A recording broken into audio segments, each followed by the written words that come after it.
naquele limite, queridos, será que passava pela cabeça de Noé? Não passava. Agora, detalhe, queridos. Não importa em que condição, em que proporção, em que profundeza Deus vai lhe levar. Ele só quer se manifestar para você. Ele só quer lhe mostrar o seu sobrenatural. Né? Paulo começou o seu ministério muito difícil, de uma maneira muito difícil. Mas quando ele foi apanhado pelos romanos em Jerusalém, a coisa teve uma piora muito grande. Ele passou por aquela viagem, conturbada, mas Deus estava com ele. Que quando Paulo desembarcou em Roma, que ele chamou os principais dos judeus, aqueles que moravam em Roma, ali foi mais fácil, ali foi mais tranquilo. Paulo foi só encerrando aquela situação, porque Paulo, na medida que ele foi sendo provado, como Jesus lhe falou, né, na visão, que ali ele ia ver o quanto era duro recalcitrar contra os aguilhões de Deus. E Paulo viu, né? Na medida que Paulo pregava o evangelho, Paulo via o quanto era duro recalcitrar contra os aguilhões, né? Aconteceu simultaneamente na vida de Paulo. Ele foi sendo provado já fazendo aquela obra que era para ele fazer para Jesus. E a coisa foi só piorando, só piorando, só piorando. Que quando ele desembarca em Malta, ainda foi picado por uma cobra. Ah, você vê que situação. Mas ali tinha terminado, queridos. A prova havia terminado. Terminaria quando subisse em Malta. Que subindo em Malta, a cobra picou a Paulo. Mas não teve efeito nenhum. Por quê? Porque a prova havia terminado. Né? Então, aqui nestes versículos do 17 ao 20, do capítulo 28 de Atos, o que nós vemos é que Paulo, chegando em Roma, ele convocou os principais dos judeus, da religião judaica, né?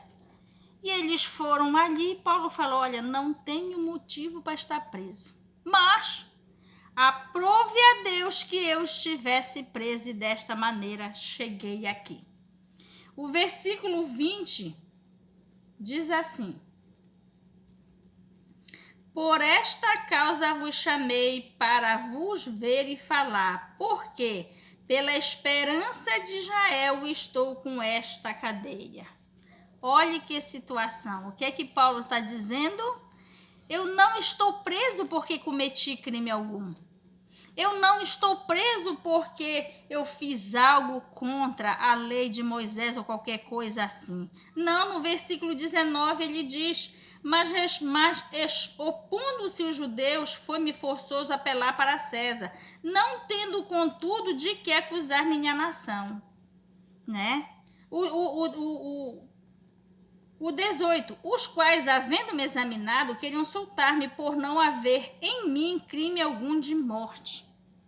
Ou seja, Paulo está dizendo, não tem motivo para eu estar preso, mas eu sei que pelo plano de Deus de salvar o povo de Israel da condenação eterna, eu fui chamado para levar este evangelho e por essa razão eu estou preso. O povo talvez não soubesse por que Paulo estava preso, mas Paulo sabia.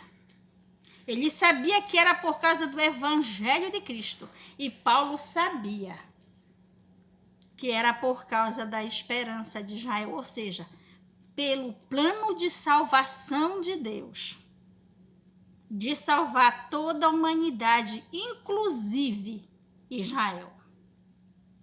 Né? Paulo estava preso naquelas cadeias. Quem olhasse uma pessoa natural que visse, dizia, Paulo, isso é uma injustiça muito grande.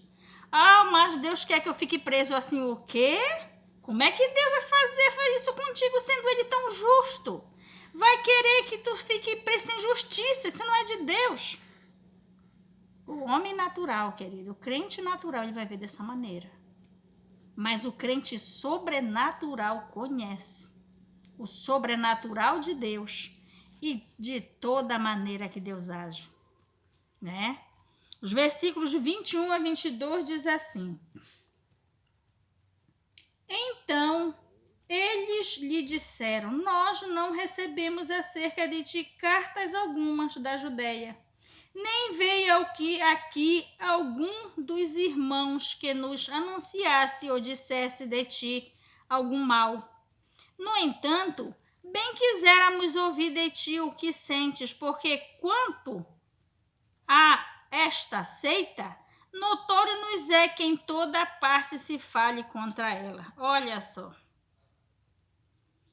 Quando Paulo reúne o povo de Israel, queridos, os principais do povo de Israel naquele lugar, eles disseram: olha, contra ti, pessoalmente, individualmente, nós não sabemos nada acerca da tua pessoa, acerca de ti. Agora, desse evangelho que tu prega, isso nós já ouvimos. E nós já sabemos que o povo de Israel em todo lugar se levanta contra ela. O inimigo, querido, ele sempre vai na frente, né? O inimigo, ele sempre vai na frente, ele sai na frente para impedir que o evangelho de Deus chegue, que o evangelho de Jesus chegue, mas não adianta. Porque quando o evangelho chega, é tão poderoso que vai jogando embaixo todas as armadilhas de Satanás. É engano, é mentira, é difamação, é anunciação falsa, é anunciação, como é que a gente diz? Contrária, negativa. Tudo o poder de Deus vai jogando por terra. Por quê? Porque, queridos, quando o Espírito de Deus chega para agir em conjunto com a palavra, é tão forte, que nunca que uma pessoa que ouviu de antemão uma mentira acerca daquilo vai acreditar mais na mentira, a não ser que Deus queira, né? Que a pessoa chegue ali: mas me disseram que esse negócio é mentira, que esse negócio não presta, que esse negócio é contra a lei de Moisés. Aí depois de ouvir toda a pregação da palavra de Deus, tudo acerca de Jesus, por que aquela pessoa continua achando que a verdade é aquela negativa que ele ouviu primeiro? Porque o Espírito Santo não alcançou aquela vida. O Espírito Santo não chegou naquela vida, no corpo, na alma e no espírito. Porque quando o Espírito Santo chega para trabalhar, querida, a pessoa fica impactada. Ela fica totalmente admirada, totalmente maravilhada, embaralhada, e ela, aliás, impactada. E o que acontece? A pessoa tem os seus olhos espirituais abertos e vê: olha, isto que esse pessoal estava falando é mentira. Porque pelo que eu estou vendo aqui, este evangelho de Cristo é coisa muito tremenda. É coisa muito grande, muito profunda e realmente é de Deus. Este Jesus sobre o qual este povo está falando, realmente ele é filho de Deus, ele é sobrenatural, ele é celestial, porque o poder é muito grande. A maravilha é muito grande. Então, queridos, quando a palavra de Deus vai sendo pregada, não importa a fama que o inimigo já passou primeiro.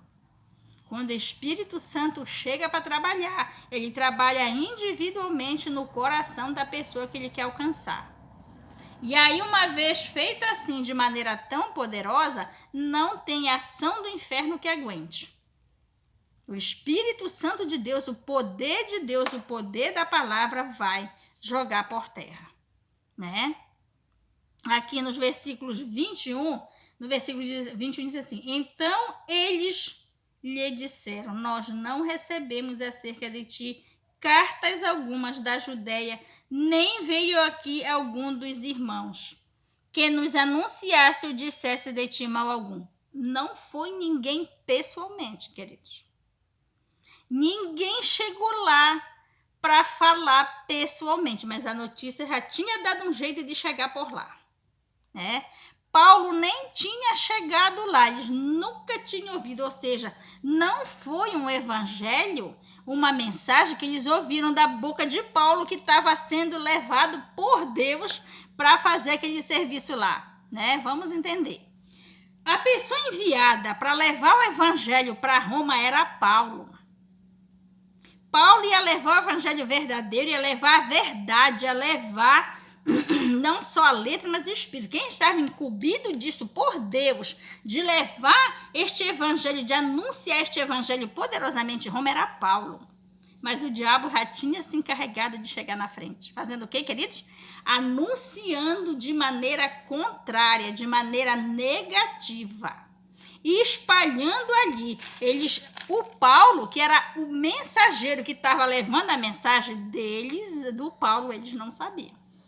Mas o diabo já tinha se encarregado de dizer, olha, essa seita dos gadarenos, que era chamada assim, essa seita dos nazarenos, né? Dos nazarenos, dos cristãos, ela já vai chegar aqui. E todo lugar por onde ela passa, ninguém aceita, porque ela fala mal dos profetas, ela fala mal dos patriarcas, ela fala mal de Moisés, da lei de Moisés. Vocês não aceitem, porque essa seita, ela é totalmente contra a vontade de Deus. O inimigo já havia se encarregado de persuadir o povo, a mente dos israelitas que não tinham o Espírito Santo de Deus, contra o Evangelho de Cristo, que ia chegar lá. Agora, detalhe, queridos, o inimigo não sabia qual era o Evangelho, sabia. O inimigo não sabia que o Evangelho de Cristo era poderoso, sabia. O inimigo não sabia que quem estava levando pessoalmente aquele evangelho através de Paulo era o próprio Jesus. Através do Espírito Santo, o inimigo sabia. O inimigo sabia do poder que o evangelho tinha.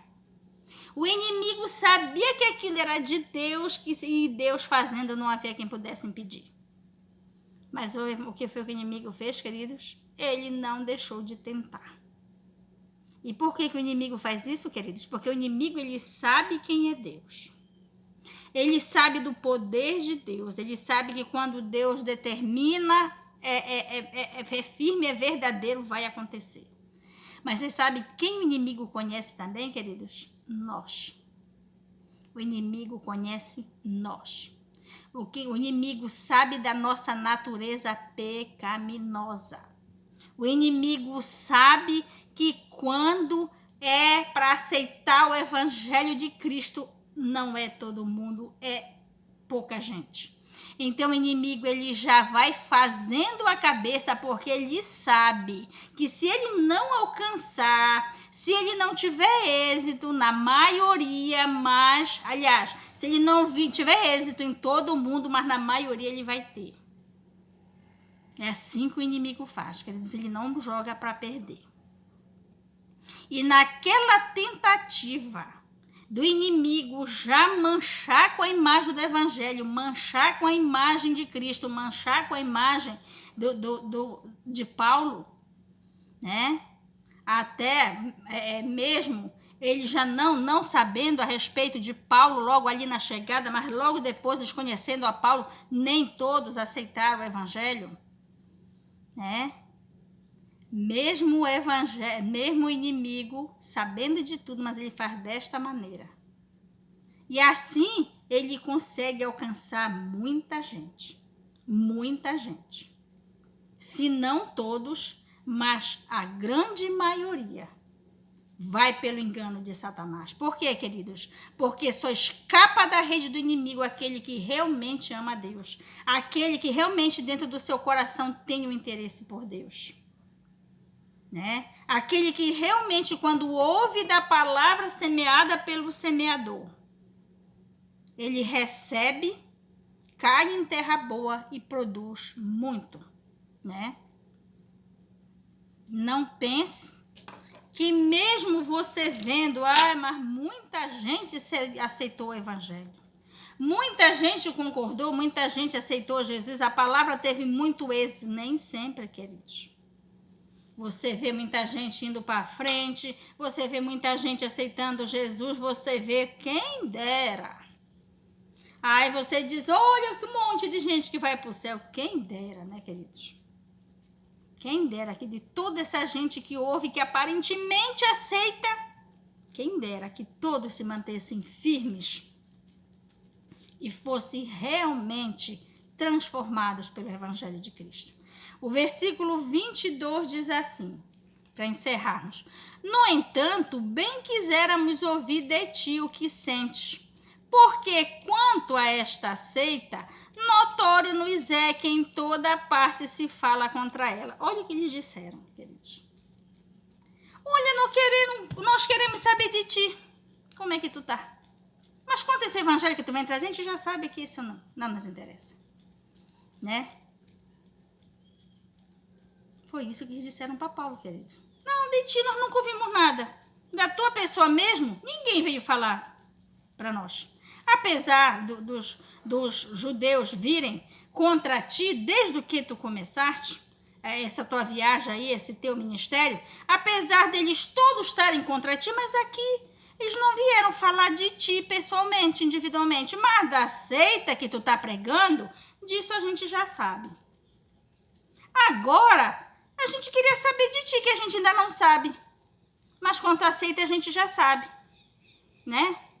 E a gente quer saber de ti, que a gente ainda não conhece, agora que nós estamos te vendo, fala, a gente quer saber a respeito de ti. Mas o do evangelho que tu quer trazer, não, isso não nos interessa, isso não nos interessa, porque a gente já ouviu falar que não presta, não. Não presta. Foi isso que eles disseram para Paulo, né? E Paulo, queridas, passando a maior sacrifício para chegar naquele lugar para levar o evangelho. Mas que situação! Olhe para um negócio desse. Deus permitindo toda esta aprovação na vida de Paulo para Paulo levar o evangelho naquele lugar, e é desta maneira que Paulo é recebido, né? Mas não importava, né, queridos? A maneira que aquele povo ia aceitar o evangelho. O que importava era que Deus estava fazendo a sua parte. E Deus sabe que no dia do juízo ninguém vai ter uma desculpa para dar.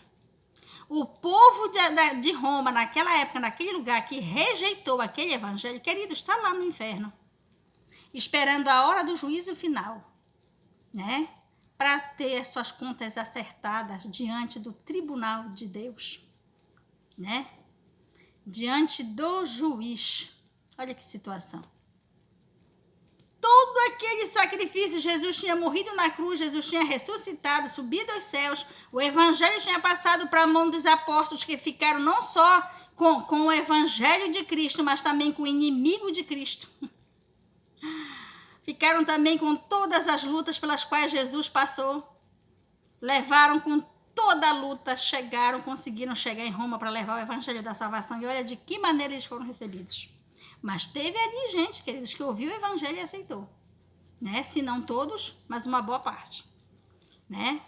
E Deus, queridos, ele faz assim conosco. É este evangelho que o inimigo combate tanto, que Deus quer que nós continuemos a levar nestes dias. O evangelho do reino, o evangelho de poder, este evangelho que é um tesouro muito rico, muito grande, muito precioso. É este evangelho que agora Deus está incumbindo nas nossas mãos para nós levarmos sobre a face da terra nos nossos dias. O evangelho do reino. Glórias a Deus e aleluias. Para isto, queridos, Deus está chamando a mim e a você, para nós fazermos parte desta grande desta grande obra que o Senhor está preparando sobre a face da terra nestes últimos dias.